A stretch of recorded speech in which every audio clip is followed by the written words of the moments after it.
Abraham எத்தனை நாள் பிரயாணம்? 3 நாள். 3 நாள் பிரயாணம். கர்த்தர் நல்லவர்.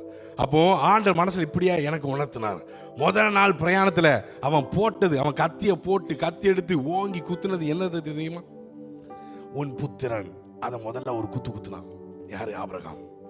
2வது நாள் பிரயாணம் யாரு தெரியுமா குத்துனான்? ஏகசுதன். ஒரு குத்து. 3வது நாள் பிரயாணம் ஆண்டவர் வெயிட் பண்றாரு.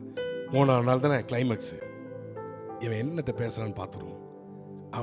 அவன் வேலைக்காரன் என்ன சொல்றான்? நானும் சத்தமா நானும் ஏகசுதன் சொன்னானா? இல்ல, ஏகசுதனை ஒரு குத்திட்டு தான் மலைக்கு மேலே ஏறான். யாரு? ஆபிரகாம். சந்தோஷமா? அல்லேலூயா. சந்தோஷமா? அல்லேலூயா. அதனாலதான் ஆபிரகாம் கத்திய ஓங்கும் போது ஆண்டவர் என்ன வார்த்தை சொன்னார் படிங்க சிஸ்டர், தயவு செய்து. Thank you Jesus. அப்பொழுது அவர், பிள்ளையாண்டான் மேல் உன் கையை போடாதே. போதும் பிரதர். ஆண்டவர் என்ன வார்த்தை சொன்னாரு?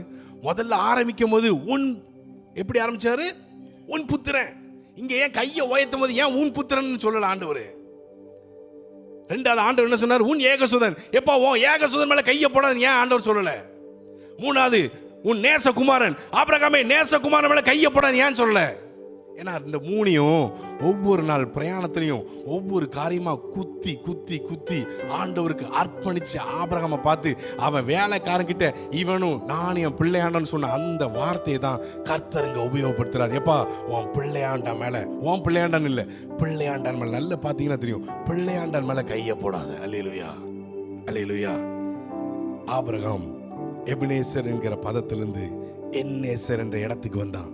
அதனாலதான் தேவன் கேட்டதை கர்த்தருக்கு கொடுத்தான். அல்லேலூயா. ஆபிரகாம் எங்க இருக்கிறான்? இப்போ உச்சத்துல இருக்கிறான். உச்சத்தில் இருந்த ஆபிரகாம் உச்சிதத்தை எதனால கொடுக்க முடிஞ்சது? தன்னுடைய நேசர் என்ற ஒரே ஒரு காரணத்துக்காக. அல்லேலூயா, அல்லேலூயா. எத்தனை பேர் கொடுக்க ஆயத்தம்?